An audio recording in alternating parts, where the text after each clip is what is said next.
स्वागत आप सभी का। तैयार है अखाड़ा और तैयार हैं पहलवान। कौन होगा बलवान, कौन होगा चित, सियासत के एक एक दांव पेच के साथ हम हाजिर हैं लेकर 28 का अखाड़ा। इस अखाड़े में कूद पड़े हैं सियासत के बलशाली। तो चलिए शुरू करेंगे 28 का यह अखाड़ा।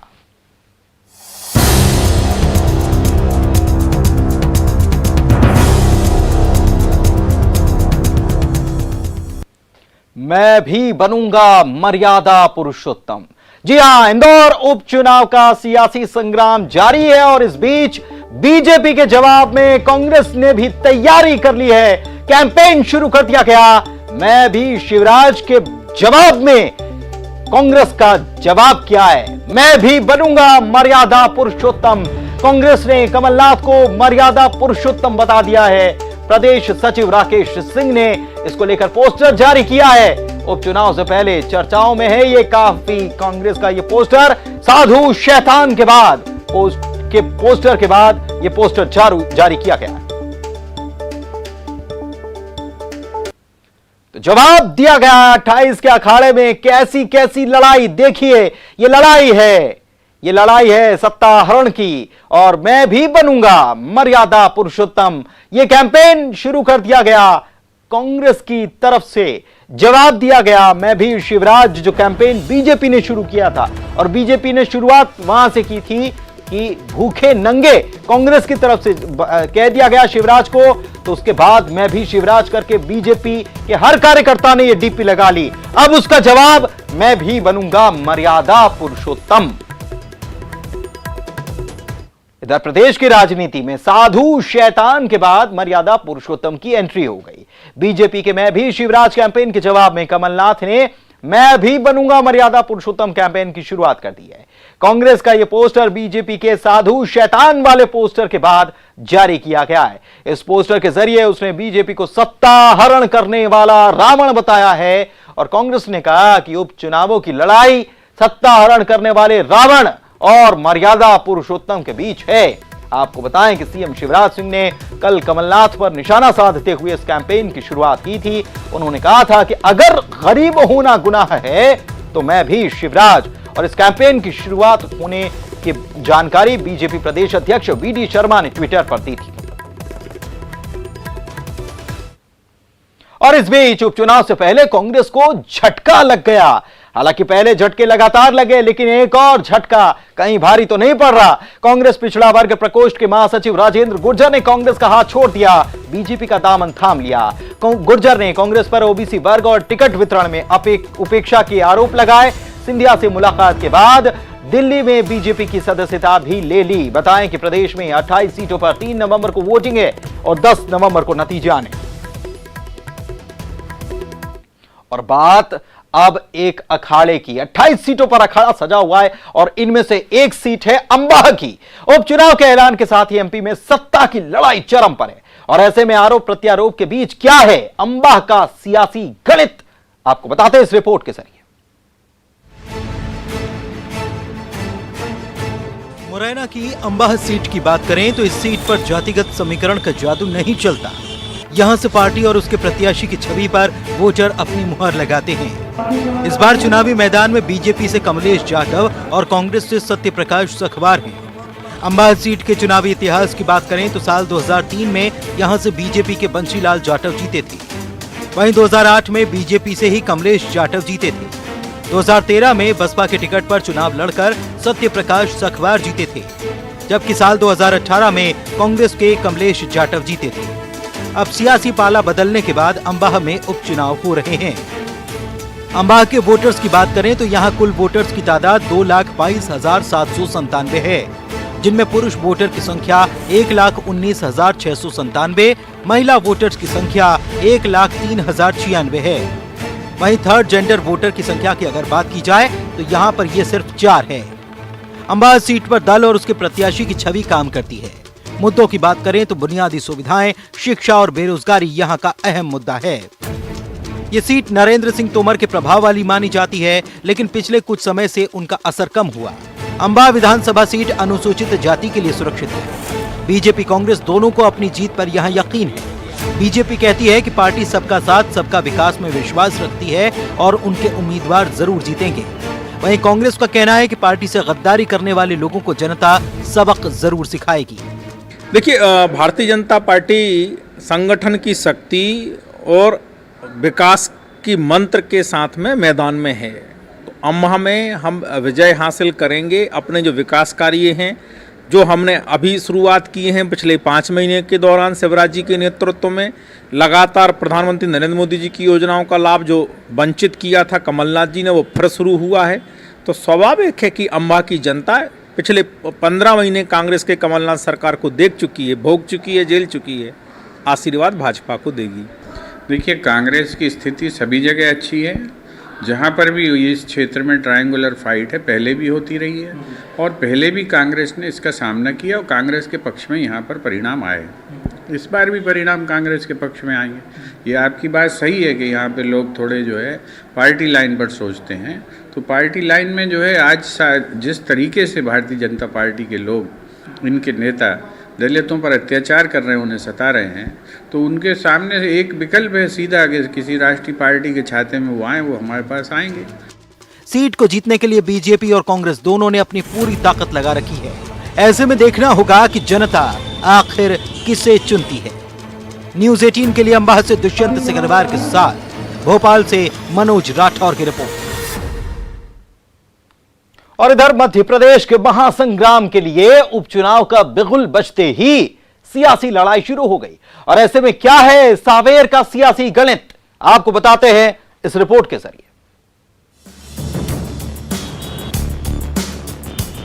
रात दिन बिना रुके बिना थके दौड़ता भागता इंदौर शहर, जो मध्य प्रदेश की आर्थिक राजधानी है। इसी शहर के नजदीक है सांवेर, जहां होने जा रहे हैं उपचुनाव, जो सियासी लिहाज से काफी अहम है।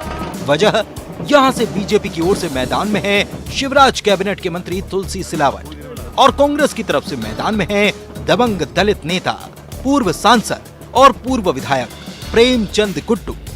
सांवेर सीट की बात करें तो ये सीट अनुसूचित जाति के लिए सुरक्षित है। तुलसी सिलावट 1985, 2007 और 2008 के साथ ही 2018 में यहां से कांग्रेस के टिकट पर 4 बार विधायक निर्वाचित हो चुके हैं। कांग्रेस से नाखुश सिलावट के सिंधिया के साथ पाला बदलने पर यहां उपचुनाव हो रहा है।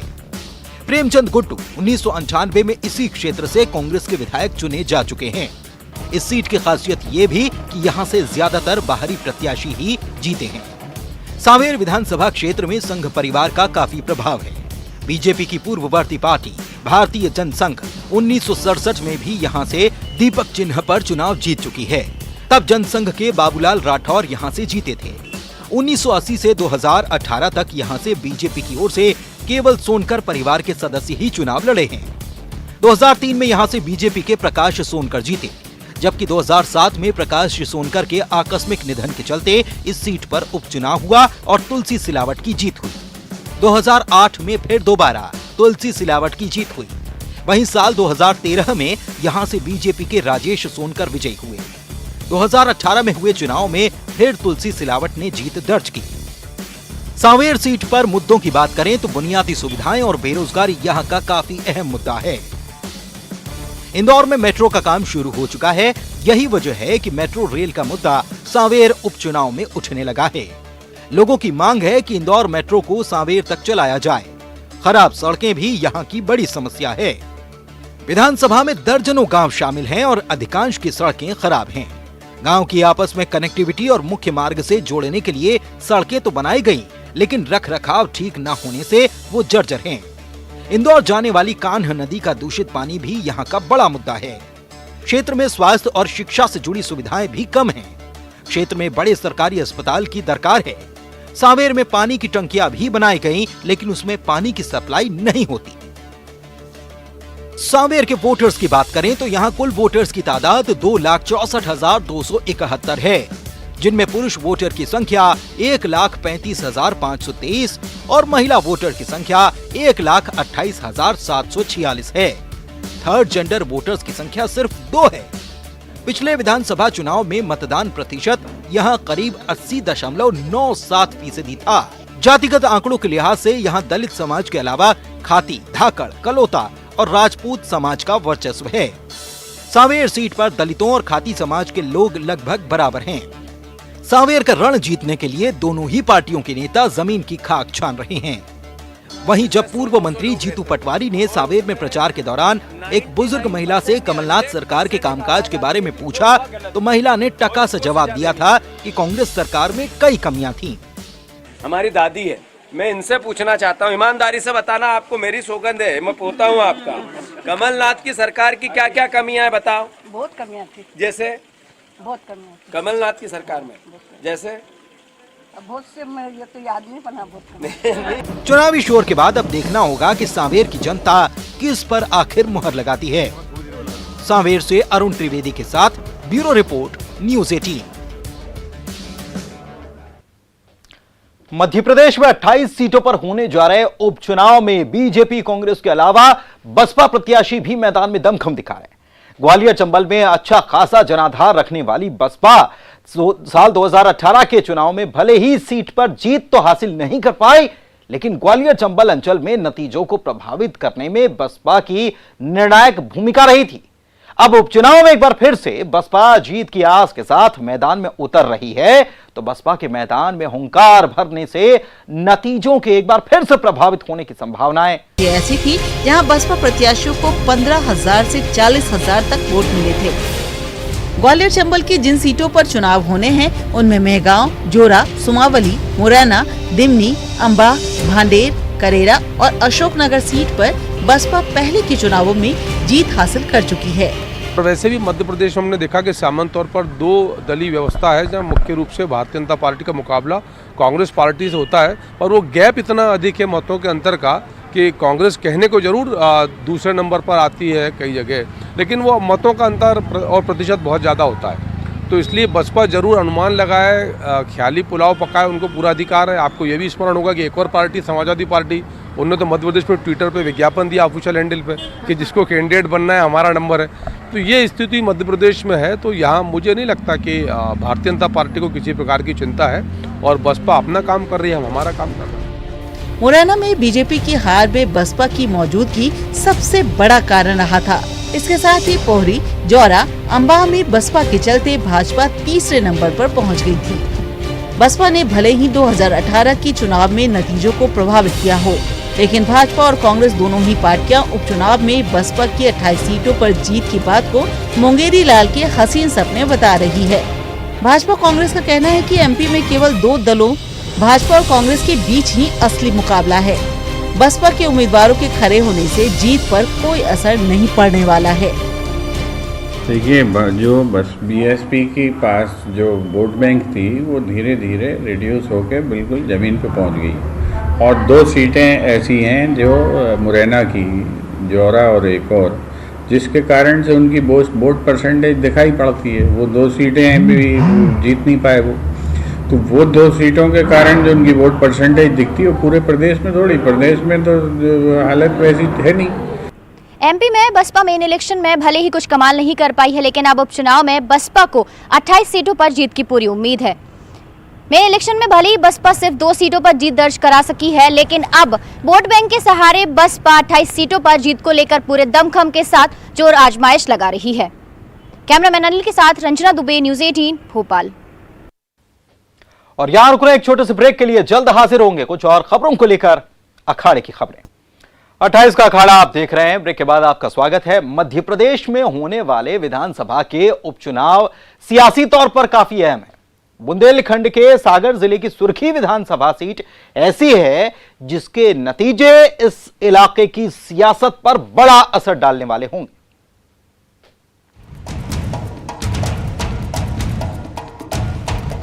बुंदेलखंड का सागर जिला और यहां की सुर्खी सीट, जिसके इतिहास में यह पहला चुनाव है जिसका इस बार के उपचुनाव में खासा महत्व है। मध्य प्रदेश का महासंग्राम जीतने के लिए बीजेपी और कांग्रेस दोनों के लिए वैसे तो एक सीट की खासी अहमियत है, लेकिन अगर सिर्फ सुर्खी सीट की बात करें तो इस सीट का नतीजा बुंदेलखंड की राजनीति पर खासा असर डालने वाला होगा। सागर जिले से शिवराज सिंह चौहान मंत्रिमंडल में गोपाल भार्गव, भूपेंद्र सिंह और गोविंद सिंह राजपूत मंत्री हैं। बीजेपी ने परिवहन मंत्री गोविंद सिंह राजपूत को यहां से अपना उम्मीदवार बनाया है। राजपूत की गिनती ज्योतिरादित्य सिंधिया के करीबियों में होती है। राजपूत उन नेताओं में हैं जिन्होंने सिंधिया के साथ कांग्रेस छोड़कर बीजेपी का दामन थामा है। राजपूत के बीजेपी में जाने से कई नेताओं ने कांग्रेस की ओर रुख किया, जिनमें से पूर्व विधायक पारुल साहू भी हैं, जिन्हें कांग्रेस में आते ही सुर्खी से उम्मीदवार भी घोषित कर दिया गया। अगर गोविंद राजपूत की जीत होती है तो यहाँ नया सियासी ध्रुवीकरण होगा, तो उनके हार से बीजेपी के पुराने क्षत्रप मजबूत बने रहेंगे। अगर पारुल साहू जीती है तो कांग्रेस कार्यकर्ताओं को नई ऊर्जा मिलेगी। इतना ही नहीं, कांग्रेस की जीत से इस क्षेत्र में नया नेतृत्व उभर सकता है। सुर्खी के चुनावी इतिहास को देखें तो यहाँ के वोटर्स की सबसे बड़ी खासियत ये रही कि सुर्खी विधानसभा के मतदाता ने अभी तक हुए विधानसभा चुनावों में किसी भी स्थानीय प्रत्याशी को अपना विधायक नहीं चुना। जीत हार की बात करें तो 2003 में गोविंद सिंह राजपूत ने बीजेपी के भूपेंद्र सिंह को शिकस्त दी। 2008 में भी गोविंद सिंह राजपूत ने बीजेपी के राजेंद्र सिंह को हराया। साल 2013 के चुनाव में पारुल साहू ने गोविंद सिंह राजपूत को शिकस्त दी। 2018 के चुनाव में गोविंद सिंह राजपूत ने फिर सुधीर यादव को लंबे अंतर से शिकस्त दी। सुर्खी सीट के चुनावी मुद्दों की बात करें तो बुनियादी सुविधाओं के साथ लोग क्षेत्र का विकास और रोजगार के साथ बेहतर स्वास्थ्य सुविधाएं चाहते हैं। साथ ही यहाँ के लोग अरसे से सुर्खी और जैसी नगर में महाविद्यालय की मांग के साथ क्षेत्र में सिंचाई परियोजनाओं की मांग कर रहे हैं।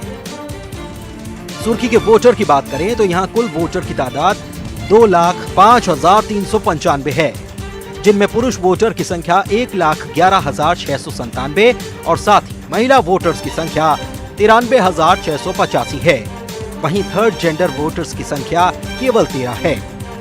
पिछले विधानसभा चुनाव में मतदान प्रतिशत 75.77% रहा था। बीजेपी सुर्खी विधानसभा क्षेत्र को लेकर खासी गंभीर है।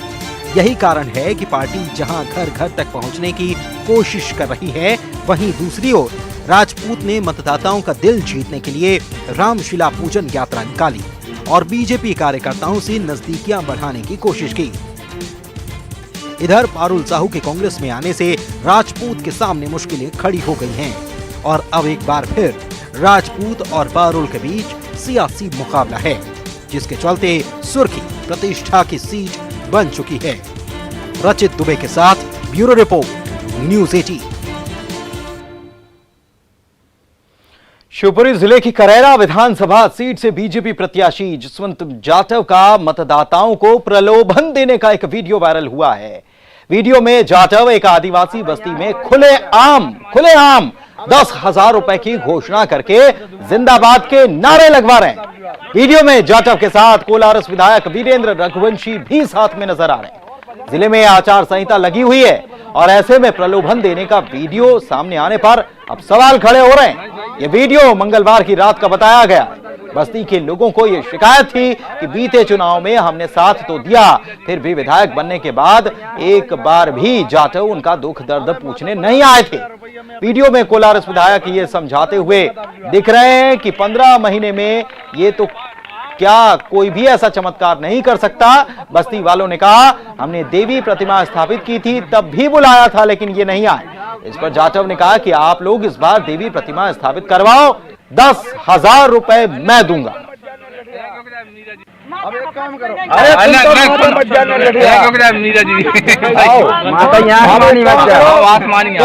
अबे माता पधारो, 10,000 रुपया मैं अपनी तरफ से दूंगा। माता पधार दो, माता की बात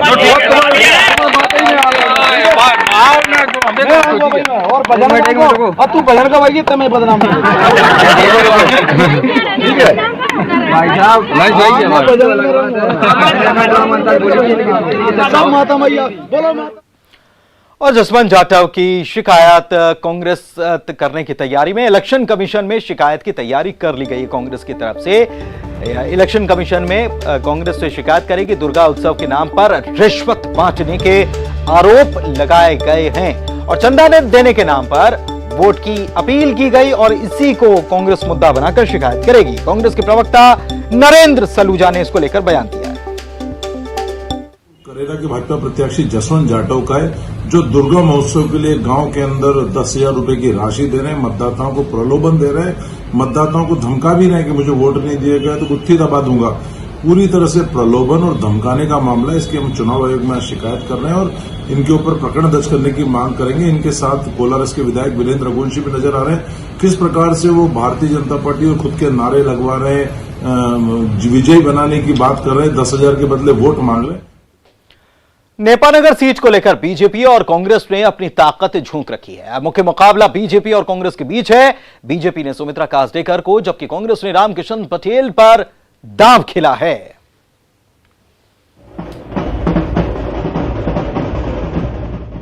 बुरहानपुर की नेपानगर सीट उपचुनाव के मद्देनजर खास हो गई है। बीजेपी और कांग्रेस के उम्मीदवारों के लिए जीत तो मायने रखती ही है, लेकिन दोनों दलों के पूर्व प्रदेश अध्यक्षों की भी प्रतिष्ठा दांव पर है। शायद यही वजह है कि सुमित्रा कासडेकर जब नॉमिनेशन भरने पहुंची तो उनके साथ सांसद नंद कुमार सिंह चौहान भी थे, तो वहीं कांग्रेस प्रत्याशी रामकिशन पटेल के पर्चा दाखिल करते समय अरुण यादव मौजूद रहे। नामांकन के बाद दोनों उम्मीदवारों ने अपनी जीत का दावा किया। देखिए, सबसे पहले तो हम हमारे जो स्वर्गीय राजन दादू के जो अधूरे सपने हैं, और अधूरे सपने को हम सब मिलकर, मंजू दीदी, मैं, हमारे सभी वरिष्ठ, हमारे सांसद, हमारी अर्चना दीदी, जिलाध्यक्ष, हम सब मिलकर ये अधूरे सपने को हम पूरा करेंगे। और दूसरा, जो युवा बेरोजगार है अभी नेपानगर के, उनको हम पूरे हमारे तरफ से प्रयास रहेंगे उनको रोजगार मिले।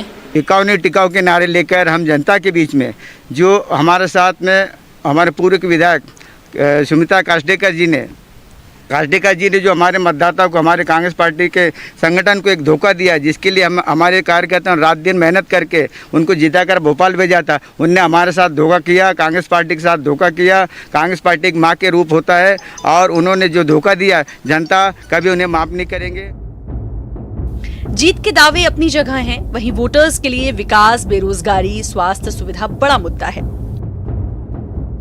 नेपानगर में 3 जो ज्वलन मुद्दे हैं। सबसे पहला ज्वलन मुद्दा है नेपानगर में स्वास्थ्य का। स्वास्थ्य एक ऐसी चीज़ है, नेपानगर में स्वास्थ्य के मामले में जीरो गवर्नमेंट हॉस्पिटल है जो नेपाली मेडिकल, वो भी अपने आप में मर्द सैया पे है। मतलब सबसे पहले यहाँ के जो भी इंसान मतलब बीमार होता है या जो भी होता है तो सीधा बुरहानपुर, खंडवा या जलगांव जाना पड़ता है। 3 मुद्दे यहाँ की जो लोकल जनता लेकर चल रही है वो ये है कि सबसे मेन बात ये है कि यहाँ पे स्वास्थ्य की बड़ी समस्या है। नेपानगर में कोई हॉस्पिटल व्यवस्थित ना होने के कारण नेपानगर में छोटे मोटे कारणों से कई मौतें हो चुकी है। वहीं विधानसभा में पहली बार मतदान करने जा रहे युवाओं के लिए बेरोजगारी मुद्दा है। हमारे गांव में सीसी रोड नहीं बना है, उसको देखेंगे, जैसे नल नहीं लगी है उसको देखेंगे, उसको वो बातें ध्यान में रख के हम वोट डालेंगे। सबसे पहले तो यहाँ रोज़गार की बहुत कमी है, यहाँ युवाओं को रोज़गार ही नहीं है, बार बार बाहर जाना पड़ता है। दूसरी चीज़, यहाँ कॉलेज एक है, उसमें भी टीचर्स वगैरह नहीं है और पढ़ाई भी मतलब नॉर्मल ही है, बीकॉम बीएससी उसके आगे है नहीं। कुल मिलाकर कौन उम्मीदवार वोटर्स की पसंद बनता है, इसके लिए तो नतीजों का इंतजार करना ही होगा। शारिक अख्तर, न्यूज़ 18 बुरहानपुर। और 28 के अखाड़े में आज के लिए बस इतना ही।